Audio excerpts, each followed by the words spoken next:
34. Quão amáveis são os teus tabernáculos, Senhor dos exércitos. A minha alma suspira e desfalece pelos átrios do Senhor. O meu coração e a minha carne exultam pelo Deus vivo. O pardal encontrou casa, e a andorinha ninho para si, onde acolhe os seus filhotes. Eu encontrei os teus altares, Senhor dos exércitos, Rei meu e Deus meu. Bem-aventurados, Senhor, os que habitam em tua casa. Louvam-te perpetuamente. Bem-aventurado o homem cuja força está em ti, em cujo coração se encontram os caminhos aplanados, o qual, passando pelo vale árido, faz dele um manancial, de bênçãos o cobre a primeira chuva. Vão indo de força em força. Cada um deles aparece diante de Deus em Sião. Senhor Deus dos exércitos, escuta a minha oração. Presta ouvidos, ó Deus de Jacó. Olha, ó Deus, escudo nosso, e contempla o rosto do teu ungido. Pois um dia nos teus átrios vale mais que 1000. Prefiro estar à porta da casa do meu Deus, a permanecer nas tendas da perversidade. Porque o Senhor Deus é sol e escudo, o Senhor dá graça e glória. Nenhum bem sonega aos que andam retamente. Ó Senhor dos exércitos, feliz o homem que em ti confia. Amém. Este é um salmo que teve a sua aplicabilidade, do ponto de vista histórico, mergulhada em caducidade e em obsolescência em relação ao povo de Israel. Porque ele era o salmo da convocação da nação para subir a adorar no templo do Senhor em Jerusalém. Tenha sido o primeiro templo destruído pelos caldeus, tenha sido o segundo templo construído nos dias de Esdras e Neemias e depois reformado por Herodes o Grande, destruído já na nossa era, no ano 70, pelo general Tito, filho do imperador Vespasiano. Desde então, nunca mais houve um templo em Jerusalém, e a peculiaridade e a especificidade do Salmo determinava que o único lugar de adoração no qual as adorações eram feitas com sacrifícios era o templo. E em não havendo templo, haveria a cessação dos sacrifícios. Justamente por isso, Israel já não sacrifica desde o ano 70 da nossa era, que sacrifícios de animais não são feitos, até porque caíram antes mesmo do templo ter sido destruído, em total obsolescência, porque aqueles sacrifícios eram apenas sombras, arquétipos, simbolizações do verdadeiro Cordeiro de Deus que tira o pecado do mundo e que já tinha sido imolado de uma vez e para sempre na Páscoa, na qual Jesus a si mesmo se ofereceu como o Cordeiro eterno, imolado antes da fundação do mundo e que ganhava a sua manifestação concreta e histórica ante os sentidos da humanidade naquela Páscoa absolutamente única que aconteceu há cerca de 2000 anos atrás em Israel, em Jerusalém. Todo sacrifício dali em diante tornou-se desnecessário. Com relação àquele templo que era objeto de culto dos judeus, Jesus mesmo já lhes garantira que sobre aquele lugar, sobre aquela esplanada, não ficaria naquele templo pedra sobre pedra que não fosse derrubada, como veio de fato a ocorrer. Então nós estamos lendo algo aqui que, presos e atidos ao elemento histórico que o produziu, ele existe em total obsolescência e caducidade. exceto por uma razão.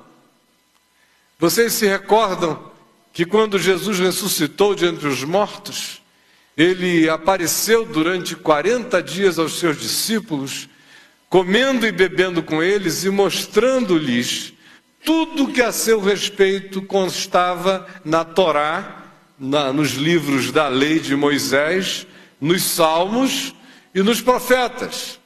E se dá uma ênfase extremamente especial aos Salmos, tanto quanto o Novo Testamento recorre com uma veemência enorme às profecias contidas nos Salmos e depois aos profetas, nesse sentido infinitamente mais do que recorre aos escritos do Pentateuco, ou seja, aos 5 primeiros livros de Moisés. Campeão de citações são os Salmos, seguidos dos profetas, entre eles Isaías. Mas é aí que o Novo Testamento mais encontra o seu amparo e o seu recurso de ponte entre a antiga aliança e a nova aliança. E aqui vocês, que são filhos do caminho da graça, que caminham com a gente no Evangelho já há 6 anos, nesse mês de julho, fará 7 anos que nós estamos nos congregando aqui em Brasília e aprendendo isto nas nossas reuniões, no meu site, que já tem 10 anos, pela Vem VTV, que ensina isso todos os dias. Uma das nossas ênfases fundamentais e essenciais diz respeito ao seguinte: não é possível ler a Bíblia e compreendê-la devidamente sem que Jesus não seja a nossa chave única e interpretativa de todas as coisas. Porque sem que Jesus seja a chave que eu uso para abrir a porta da Escritura, a fim de entendê-la, ela me será um livro desconexo e sem nenhum sentido. Porque o próprio Jesus disse que houve coisas e coisas acerca dela que eram sombra, que eram simbolizações, que ele viria e veio encarnar da completude, da concreção, de modo que a metáfora perdeu seu sentido diante daquele que a metaforizou em história. O símbolo perdeu seu significado diante daquele que encarnou a sua simbolização. A alegoria perdeu seu significado diante daquele que agora era a sua materialização. A tipificação ou o arquétipo perdeu seu sentido diante daquele que se tornou a sua expressão concreta. Como o apóstolo João diz, o Verbo se fez carne e habitou entre nós, cheio de graça e de verdade, e nós vimos a sua glória, glória como do unigênito do Pai. Então, é a partir de Jesus que eu leio tudo para trás, é em Jesus que eu entendo os próprios ensinos de Jesus, porque o que Jesus ensinou, Jesus viveu.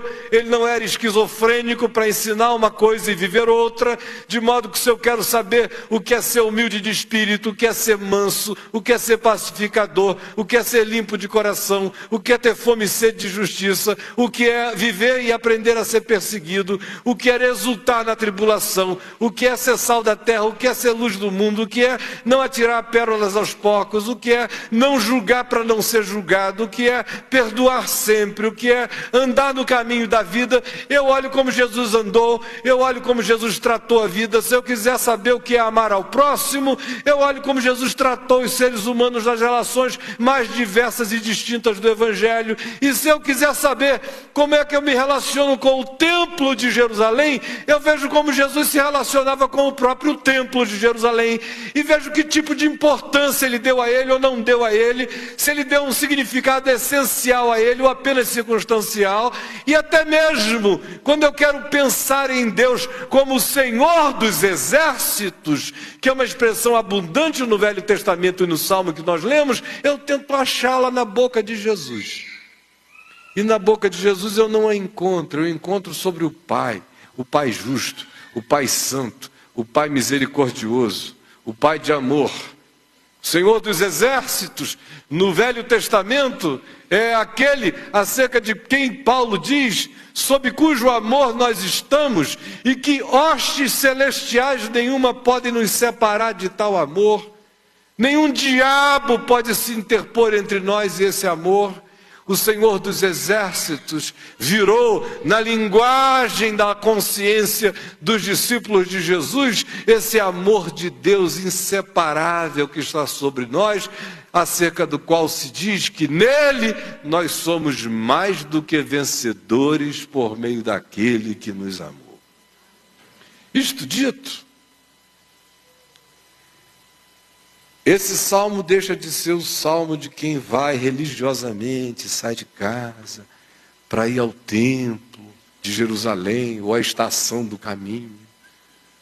Uma piedade que aqui, daquele tipo crentona, que aqui não é estimulada. Deixa de ser o salmo do cara que diz: eu não vou subir naquele palco ali não, porque é santificado, é ali de cima que o pastor prega. Esse aqui é só um lugar mais alto. Não tem nada especial nesse negócio. Lhes garanto. Deixa de ser o salmo daquele cara que pensa em Deus com aquela espada na mão, em favor dele contra todo mundo que ele não gosta. Os meus inimigos que se cuidem, senão a espada de Deus vai ser desembainhada, vai sair matando gente ruim em volta de mim para todo lado. Deixa de ser o salmo daquele cara que entende que a única oferta que ele tem para fazer a Deus é aquela que se materializa em dinheiro nesse gasofilácio. E que a oferta, de fato, faz com que essa entrega aqui seja uma expressão das menores, porque a grande oferta é da minha vida todo dia, o dia inteiro, do meu fôlego de ser e de existir. Muda-se, portanto, em Jesus o eixo e a compreensão de tudo que esse salmo diz. Este lugar para onde eu vou não é um lugar fora de mim, é um lugar dentro de mim. A primeira dimensão dele é existencial. Eu sou o santuário de Deus. Eu sou a habitação de Deus no Espírito. Deus vive em mim. A primeira viagem por dentro, portanto, é para dentro de mim mesmo, é sonda-me, ó Deus, e conhece o meu coração, prova-me, conhece os meus pensamentos, vê se há em mim algum caminho mau e guia-me pelo caminho eterno. A segunda viagem é aquela que me faz entrar no meu quarto, fechar a porta do meu quarto e orar ao meu Pai que está em secreto, e meu Pai que vem em secreto me recompensará. A terceira viagem é aquela que me põe a caminho da vida, levantando caídos, consolando aflitos, olhando com misericórdia e graça e abençoando carentes, fazendo tudo o que me puder vir à mão para fazer em amor, em graça, em bondade, em justiça e em verdade, em favor do meu próximo, em nome de Jesus, com todo o meu coração, todos os dias da minha vida. O santuário sou eu, e eu vivo num santuário, numa catedral cósmica, transcósmica, sendo que a de fora é menor do que a de dentro, porque acerca de mim se diz, quando se me compara com o resto do universo, que Deus, o Pai, não pode ser contido pelos céus dos céus, mas habita todavia com o quebrantado e com o contrito de coração. De modo que a peregrinação é uma jornada interior, é um caminho para o altar mais íntimo do meu ser, do santo dos santos da minha adoração diante de Deus, tanto quanto tem a sua expressão em todas as jornadas, em todas as peregrinações de todos os caminhos da minha vida, porque em Lucas 10, Jesus nos ensinou que o lugar do altar é onde há um caído, é onde há um sofrido, é onde há um ser espoliado, é onde alguém foi maltratado, é onde um samaritano consegue enxergar liturgia de amor para socorrer um corpo abandonado na esquina, enquanto um levita e um sacerdote, na pressa da sua oficialidade cultica, pulam por cima do caído e não prestam o culto prático do amor no altar da vida, em toda esquina, em todo lugar, em todo canto. Então a primeira dimensão é existencial. A segunda dimensão é a minha existencialidade, que cultua a Deus nas práticas do meu pensamento, da minha mente, das minhas construções mentais, e que se estende para as manifestações das minhas atitudes, do meu comportamento, do meu existir, porque todas as coisas agora se transformaram no santuário de Deus, para eu viver na presença de Deus todos os dias da minha vida, numa peregrinação interior, numa peregrinação exterior, num altar interior e nos milhares de altares exteriores que tem cara de gente, que tem peito de gente, que tem necessidade de gente, que são tantos quantos seres humanos haja no planeta. Olha como em Jesus este salmo cresceu, ele se desreligiosizou e se transformou em vida. Agora olha aqui para mim. Sabendo disso, releia o Salmo comigo. Quão amáveis são os teus tabernáculos, Senhor dos Exércitos. Tem esse tabernáculo aqui, onde Deus habita.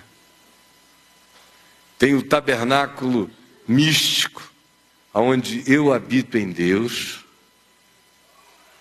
E tem o tabernáculo eterno, pelo qual já sou habitado, e Paulo diz que eu o herdarei como um edifício eterno nos céus, acerca do qual Jesus disse: na casa do meu Pai há muitas moradas.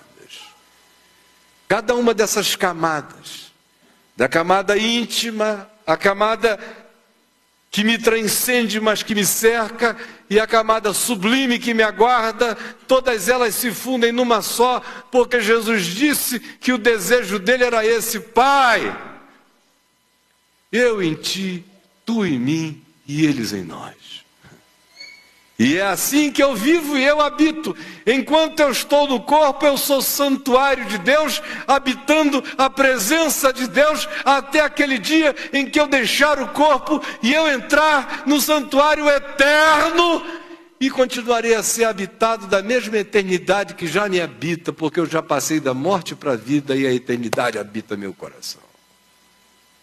Então eu já faço parte desse rolo santo do divino. Eu sou santuário que habita um santuário, que habitarei um santuário que me habita como santuário. Uma camada dentro de outra camada, de outra camada. Quão amáveis. Amável é o que é adorável. É maravilhoso. Essa relação contigo, Senhor dos Exércitos, que agora é o Pai de todo amor e toda graça, de cujo amor nem anjos, nem demônios, nem coisas do presente, nem do porvir, nem altura, nem profundidade, nem qualquer criatura pode me separar-me dele. A minha alma suspira e desfalece. A sua alma suspira por Deus. Suspira mesmo. Tem desejo de Deus. Tem ansiedade por Deus. Quer ficar cheia de Deus. Você quer ter uma emoção que fique grávida de Deus, uma afetividade que seja internurada por Deus, um espírito que caminhe em conjugalidade com o Pai. A minha alma suspira e desfalece pela tua presença, Senhor. O meu coração e a minha carne, o meu ser, tudo que há em mim quer ser absorvido pela tua vida.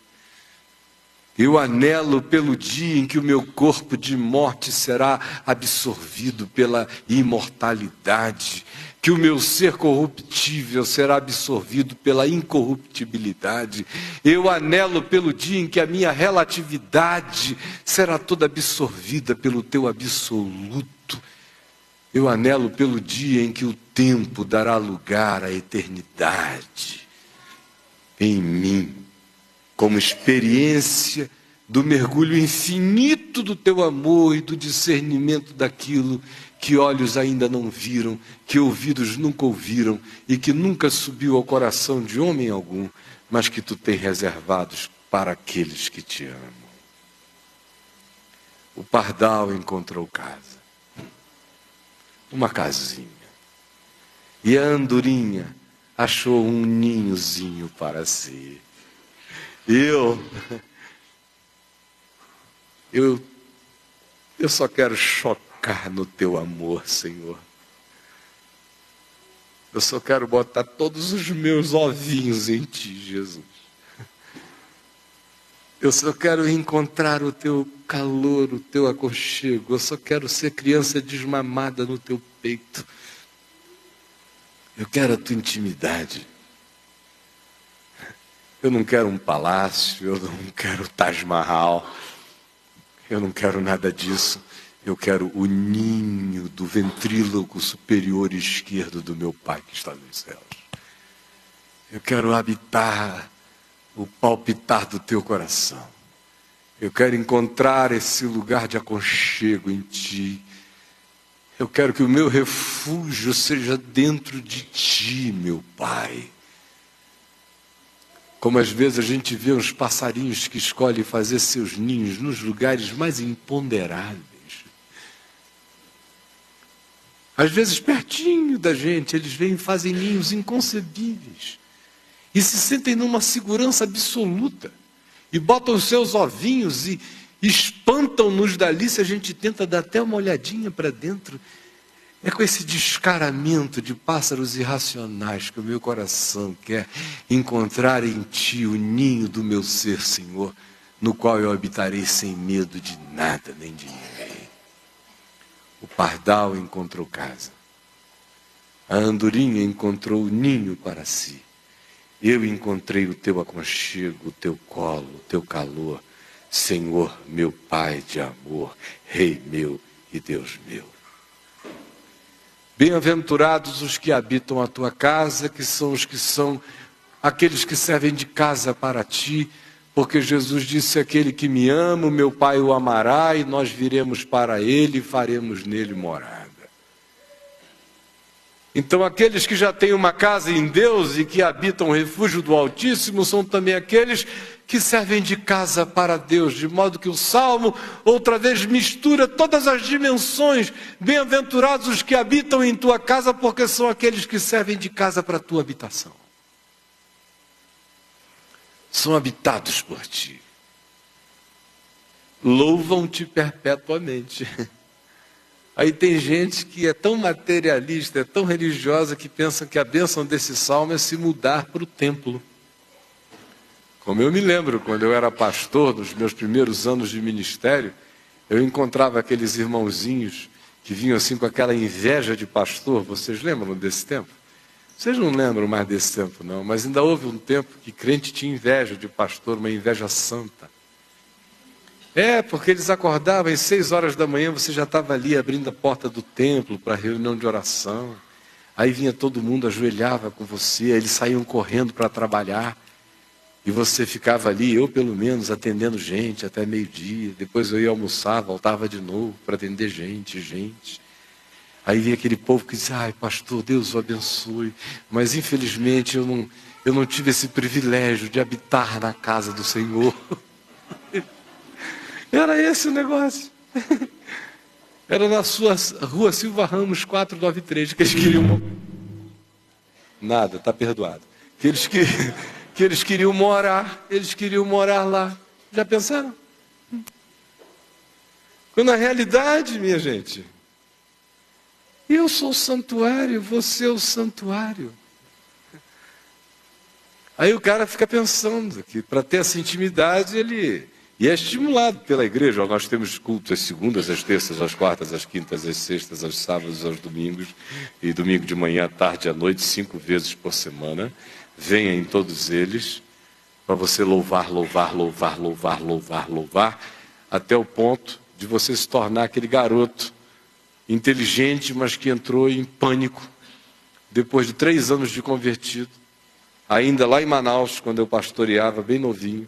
E um dia eu pregando numa segunda-feira à noite, numa praça pública, tinha umas 5.000 pessoas na minha frente, e ele chegou a mim, e quando acabou, e ali fazia o apelo, vinham centenas, eu orava por aquele povo até meia-noite, e ele assistindo aquela minha lida pesada. Aí ele chegou para mim um dia, o nome dele é Ricardinho, magrinho, o apelido era vírgula. Aí, todo curvadinho assim. Aí ele chegou para mim e falou assim: pastor, puxa vida, eu amo tanto Jesus, mas eu estou com uma crise existencial. Aí eu falei: qual é, Ricardinho? Ele falou: não sei se eu estou a fim de ir para o céu. Aí eu falei: mas por que, Ricardinho? Porque é muita reunião, pastor. É muita reunião. É muita reunião, é reunião, pelo amor de Deus, eu fico vendo o senhor de manhã, o senhor já está pregando, à tarde o senhor já está pregando, à noite o senhor vem para cá pegar, amanhã de manhã o senhor está pregando, e tem mais, esse povo não renova o repertório. E é sempre o mesmo hino. Chegamos a louvar Jesus, chegamos a louvar Jesus, chegamos a louvar Jesus, chegamos a louvar Jesus, chegamos a louvar Jesus, chegamos a louvar Jesus, chegamos a louvar Jesus, chegamos a louvar Jesus, chegamos a louvar Jesus. Era só isso mesmo. Chegamos a louvar Jesus, chegamos a louvar Jesus, chegamos a louvar Jesus. Agora as mulheres: chegamos a louvar Jesus, chegamos a... Aí os homens: chegamos a louvar Jesus, aí o cara falou: eu não sei se eu estou afim. Eu falei: Ricardinho, olha, para esse aí eu também estou fora, mano. Me conta, me inclui fora dessa, que nesse aí o meu é maravilhoso, cara. Eu só suporto isso aqui, mas o meu é de outra natureza. A julgar pelo que acontece aqui dentro de mim, pelas viagens do amor de Deus, nessa mente finita, aonde já tem tanta viagem quase infinita, aonde o meu coração já se rejubila com aquilo que se diz que está para além de todo pensar, de todo sentir, de todo imaginar, de todo conceber. Eu estou indo para aquilo que está para além de toda e qualquer concepção, que é infinitamente mais do que tudo que pedimos ou pensamos. E se antes de eu atingir o irreferível, aquilo que como referível é irreferível para os que têm cabeça pequena para lidar com a referência do que seja referível, mas para eles é irreferível, porque eles não querem nem lidar com a referibilidade daquilo que eles acham que é pesado demais para a cabeça deles. Se a minha viagenzinha solitária já é um paraíso, mano, imagina o que me aguarda. Imagine o que me aguarda. E o Salmo diz: esses que são morada de Deus, e que por causa disso habitam em Deus, o refúgio do Altíssimo, e que em Deus tem a sua própria morada eterna, e que antes de chegarem a ela, já são habitados por Deus, porque Jesus disse: nós viremos para Ele e faremos nele morada. Esses, aqui se diz, louvam-te perpetuamente. Agora, essa é uma dimensão que acabou dentro da gente. Você anda ali com FM, um ponto não sei o que, sei lá. Aí aquele earphone aqui no ouvido o tempo todo com um rap. É um desespero. É tanta informação mental. E é tanta desconexão. Às vezes, eu estou lá no meu quarto, cansado, ligo a TV, eu adoro um documentáriozinho. Aí o cara que passa por ali pode até pensar: poxa, o pastor está vendo um documentário. Estou nada. Eu viajo que não é moleza. Os caras estão contando uma coisa, a minha cabeça está lá noutra. Eu digo, meu Deus, olha só. Se esse negócio é assim aqui, imagina aquele outro, aquele outro, aquele outro. Só está me remetendo para outros lugares, outras camadas, que às vezes no papo de graça, eu uso só o que o cara está falando, porque se eu for falar onde eu fui, vão dizer que eu enlouqueci.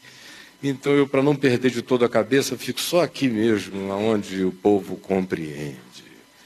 Mas, meus irmãos, se na dimensão da finitude dessa alminha já cabem coisas quase irreferíveis a muitos irmãos,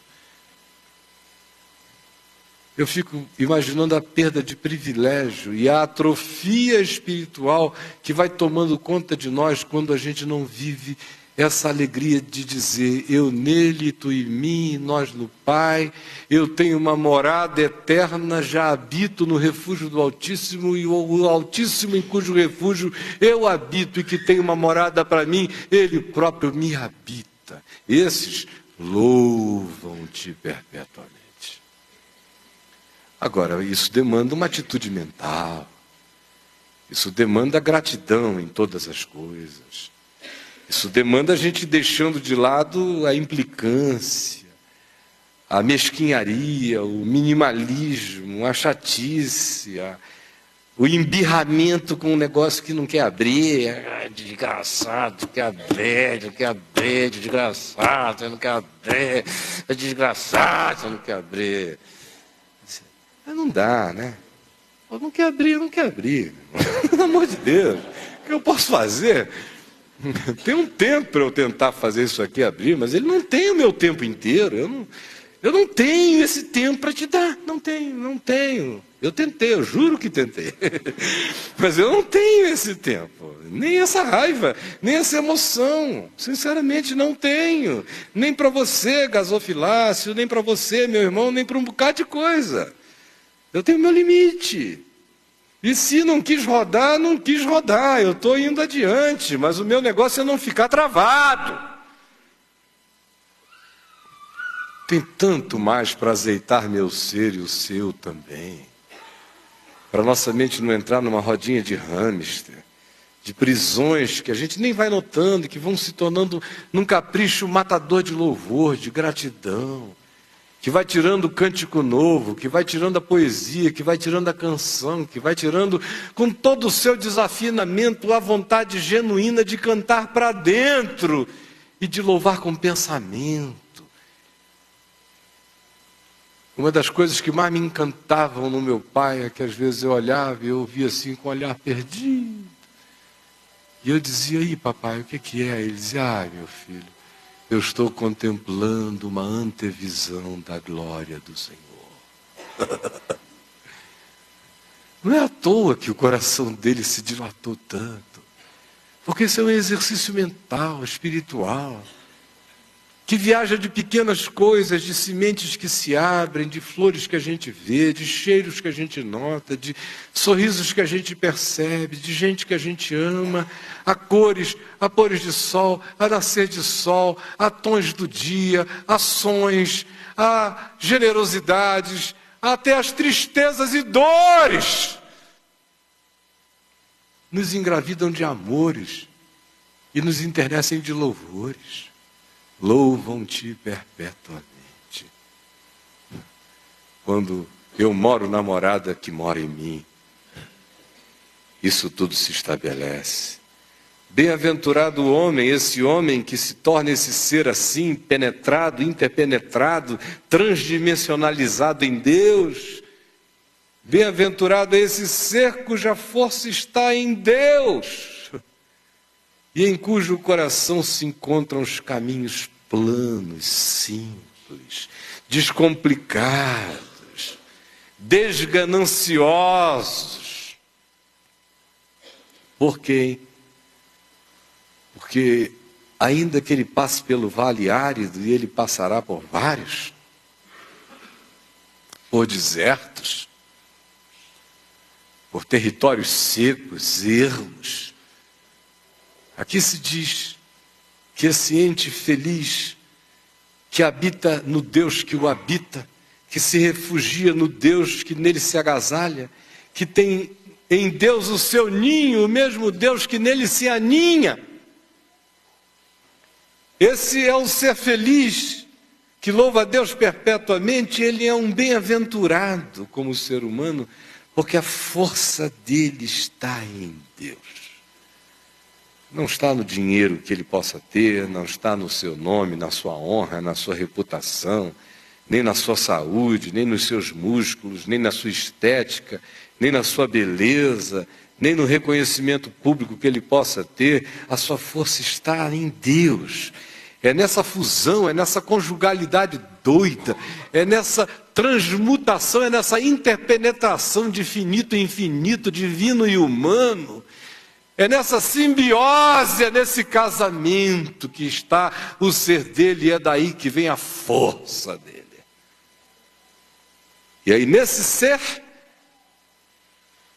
paradoxalmente se instala a simplicidade, se instala o coração aplanado. Ele não mergulha no complexismo, ele entra e é entrado, ele penetra e é penetrado, e o resultado disso é que a força dele vem de Deus, mas o resultado é que ele se torna simples como uma planura. E aí se prossegue dizendo o seguinte: o qual, passando pelo vale árido, faz dele um manancial. Gente, qualquer pessoa que viva assim em Deus, e Deus assim vive em tal pessoa, vai ter toda essa força, vai ter todo esse poder de planura existencial aonde chegue, e vai carregar essa capacidade de fazer de todo deserto um açude, um manancial. Aonde quer que ele chegue, vai começar a brotar água, vai começar a chegar a umidade. Tem um milagre de reambientalização na presença dele. Ele carrega um microclima onde vai. Começa a chover, começa a mudar a temperatura. Uma umidade começa a surgir, um lençol freático de amor começa a brotar do chão desse caminhar plano. Esse é o milagre. E não é poesia, é fato. É no mínimo isso que Jesus descreve como vida abundante. É no mínimo isso que Jesus diz: aquele que crê em mim, do seu interior fluirão rios de água viva. Passando pelo vale árido, faz dele um manancial de bênçãos, o cobrem as primeiras chuvas. Esses não desistem nunca. Eles têm esse motor da eternidade, essa turbina de amor ativa neles. Eles são habitados por Deus, habitam o refúgio de Deus e caminham na direção da habitação eterna do Deus eterno que nele já habita. Por isso eles vão indo de força em força, de força em força. Quanto mais velhos, mais resistentes. E tem mais. Cada um deles comparece diante de Deus, do Deus do amor. Não fica faltando nenhum. Nenhum deles vai se perder, como Jesus disse: da minha mão ninguém os arrebatará. Cada um deles chega lá. Chegam lá porque Deus neles já chegou aqui. Já são habitados pelo Deus que de lá diz: tu chegarás aqui porque eu em ti já cheguei. Como não chegarei se eu já estou chegado? Como eu não habitarei, como não me assentarei nos lugares celestiais em Cristo Jesus, se o trono de Deus já se estabeleceu em mim?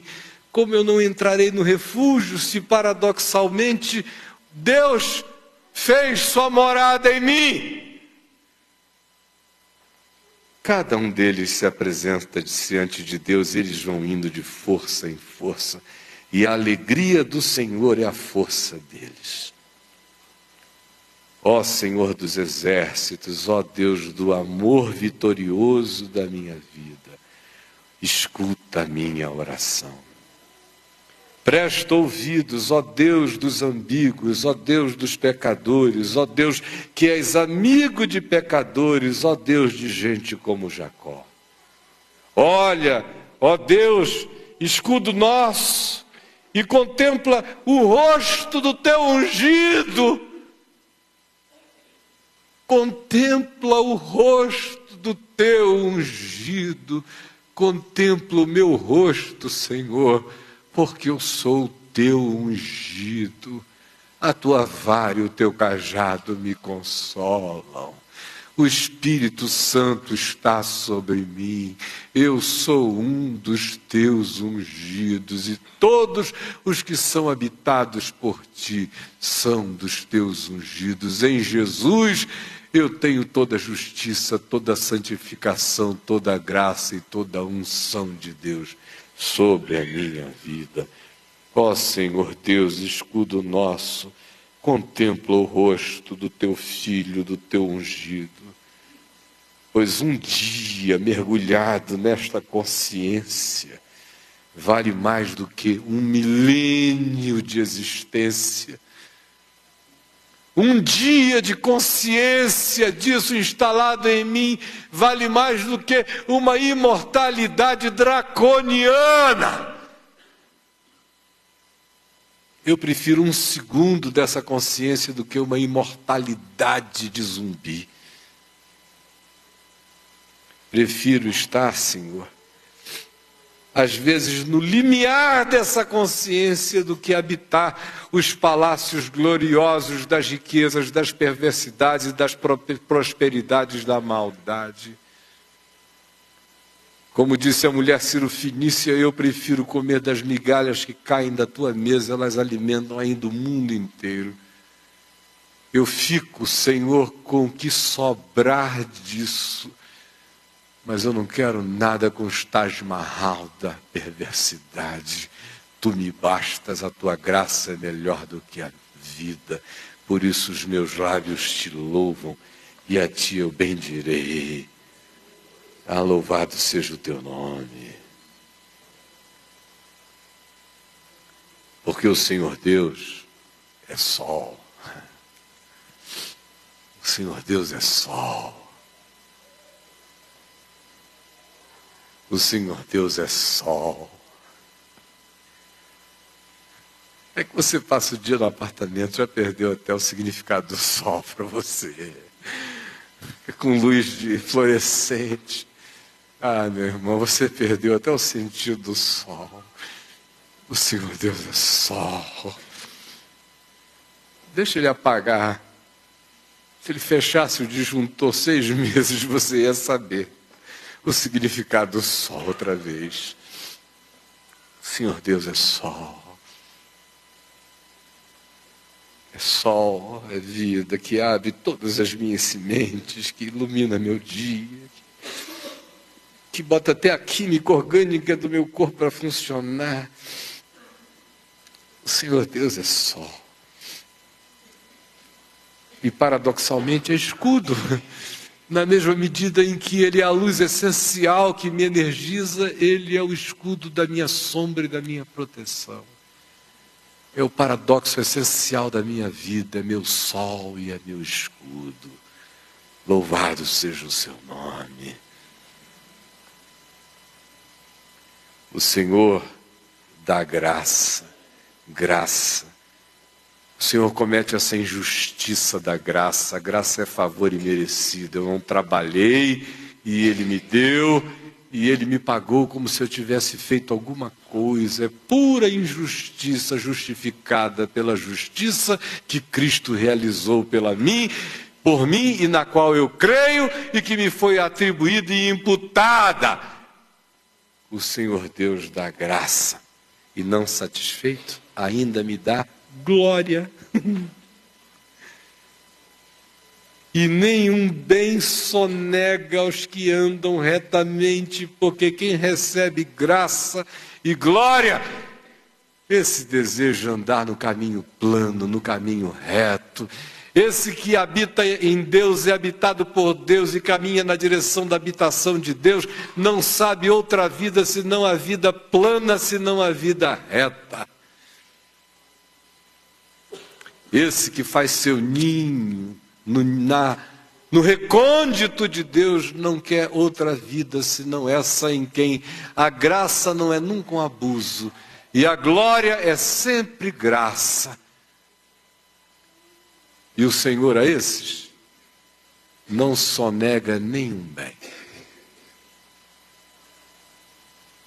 O Senhor, Deus do amor das minhas vitórias, a ti eu digo, feliz o homem que em ti confia.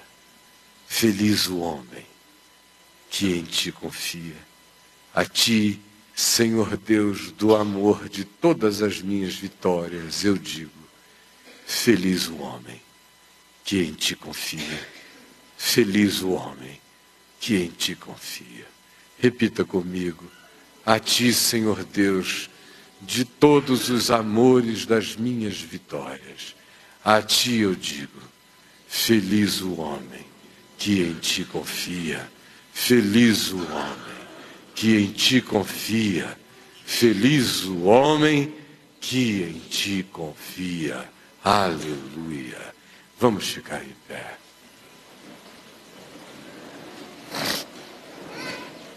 E agora,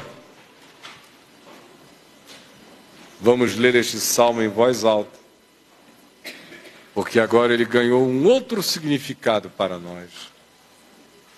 Pegue na mão de quem está aí ao seu lado e ouça a leitura. A menos que você tenha uma Bíblia e possa ler comigo. Se puder, leia em voz alta. Quão amáveis são os teus tabernáculos, Senhor dos exércitos. A minha alma suspira e desfalece pelos átrios do Senhor. O meu coração e a minha carne exultam pelo Deus vivo. O pardal encontrou casa e a andorinha ninho para si, aonde acolhe os seus filhotes. Eu, os teus altares, Senhor dos exércitos, Rei meu e Deus meu. Bem-aventurados, Senhor, os que habitam em tua casa, louvam-te perpetuamente. Bem-aventurado o homem cuja força está em ti, em cujo coração se encontram os caminhos aplanados, o qual, passando pelo vale árido, faz dele um manancial, de bênçãos o cobre a primeira chuva. Vão indo de força em força, cada um deles comparece diante de Deus em Sião. Senhor Deus dos exércitos, escuta minha oração, presta ouvidos, ó Deus de Jacó. Olha, ó Deus escudo nosso, contempla o rosto do teu ungido, pois um dia nos teus átrios vale mais que 1000. Prefiro estar à porta da tua casa, casa do meu Deus, a permanecer nas tendas da perversidade. Porque o Senhor Deus é sol e escudo, o Senhor dá graça e glória, nenhum bem sonega aos que andam retamente. Ó Senhor dos exércitos, feliz o homem que em ti confia. Vamos cantar juntos.